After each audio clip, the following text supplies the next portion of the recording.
Last class में हमने प्रबंध के सिद्धांत वाला टॉपिक शुरू किया था।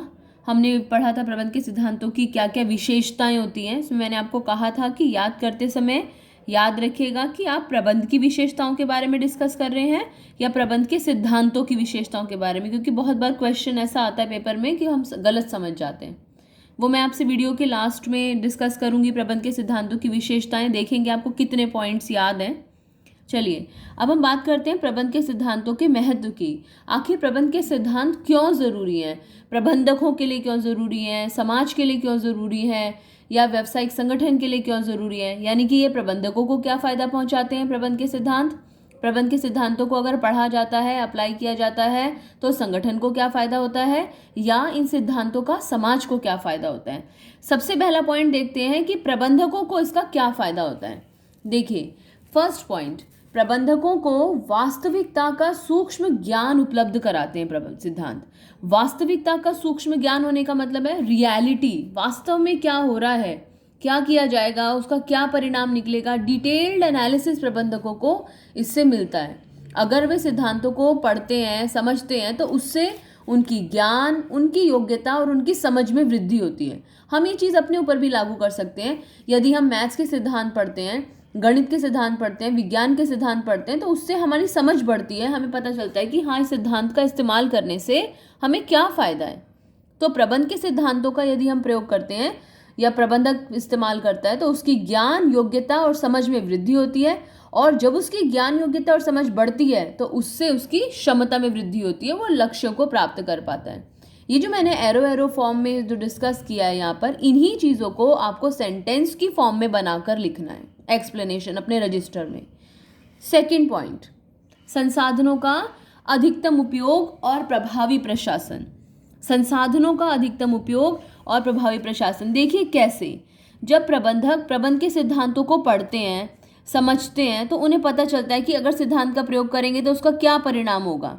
और ऐसे में उन्हें ये भी पता होता है कि कोई विशेष परिस्थिति में वो पहले से ही अनुमान लगा सकते हैं कि हाँ, ये समस्याएं आ सकती हैं और इससे ये परिणाम निकल सकते हैं। यानी कि कारण और परिणाम, जब हम सिद्धांतों को पढ़ते हैं तो उससे वो कारण और परिणाम की समझ उनकी बढ़ती है और वो पहले ही अंदाज़ा लगा लेते हैं कि इन सब चीज़ों से कैसे बचा जाए और वो आने वाली गलतियों से बच सकते हैं।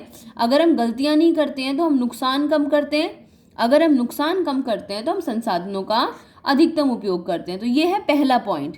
क्वेश्चन पॉइंट नंबर 2 में 2 पॉइंट्स हैं। पहला है संसाधनों का अधिकतम उपयोग। क्यों? क्योंकि जब प्रबंधक सिद्धांतों के बारे में पढ़ता है तो उसकी समझ बढ़ती है और जब उसकी समझ बढ़ती है तो गलतियां कम होती हैं। दूसरा, प्रभावी प्रशासन कैसे? क्योंकि प्रबंध के कुछ सिद्धांत हैं। अभी जब हम प्रबंध के सिद्धांतों को पढ़ेंगे तो आप पाएंगे कि प्रबंध के अलग अलग तरह के सिद्धांत हैं। फॉर एग्जाम्पल, उनमें से एक सिद्धांत है कार्य का विभाजन। तो कार्य का विभाजन के अंतर्गत क्या किया जाता है कि प्रबंधक कुछ कार्यों को अपने पास रखता है और कुछ कार्यों को अपने अधीनस्थों को बांट देता है। तो जब उनमें बांट देगा तो उसके पास ज़्यादा समय बचता है और वो अपने मुख्य कार्यों को अच्छे से कर सकता है। तो दूसरा पॉइंट, प्रबंध के सिद्धांतों के महत्व का दूसरा पॉइंट है कि ये संसाधनों का अधिकतम उपयोग करने में और प्रभावी प्रशासन करने में प्रबंधकों की मदद करता है। ये दोनों पॉइंट्स हमारे प्रबंधकों के कैटेगरी में जाते हैं। पहला फायदा, प्रबंधकों को वास्तविकता का सूक्ष्म ज्ञान उपलब्ध कराता है, और दूसरा फायदा कि ये संसाधनों का अधिकतम उपयोग करने में और प्रभावी प्रशासन में प्रबंधकों की मदद करता है। थर्ड पॉइंट, वैज्ञानिक निर्णय लेने में प्रबंधकों की सहायता करता है। वैज्ञानिक निर्णय क्या होते हैं? हम कहते हैं ना कई बार कि मन की सुने कि हम दिमाग की सुने।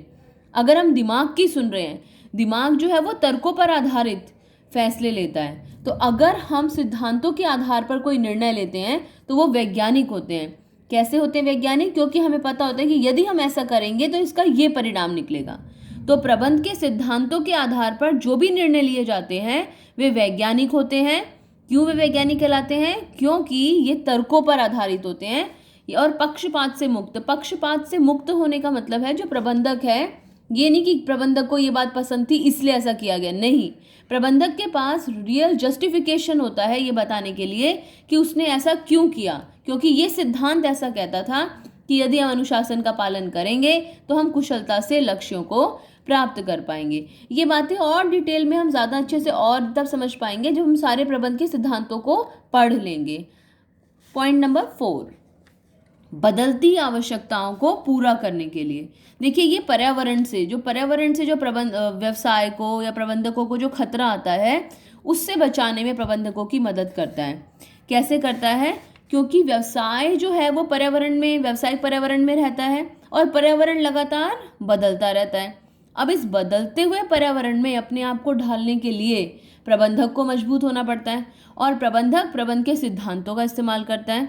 और क्योंकि पर्यावरण बदलता रहता है इसीलिए ये जो प्रबंध के सिद्धांत हैं इनमें भी परिवर्तन करके इनका इस्तेमाल किया जा सकता है। हमने सिद्धांतों की विशेषताओं में पढ़ा था कि प्रबंध के सिद्धांत कैसे होते हैं, लोचपूर्ण होते हैं, दे आर फ्लेक्सिबल।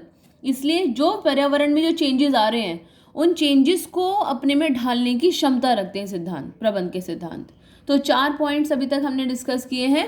पहला पॉइंट, प्रबंधकों से रिलेटेड उन्हें वास्तविकता का सूक्ष्म ज्ञान उपलब्ध कराते हैं। दूसरा पॉइंट, साथ साथ बोलेगा, दूसरा पॉइंट, संसाधनों का अधिकतम उपयोग और प्रभावी प्रशासन। तीसरा पॉइंट, वैज्ञानिक निर्णय लेने में प्रबंधकों की मदद करते हैं।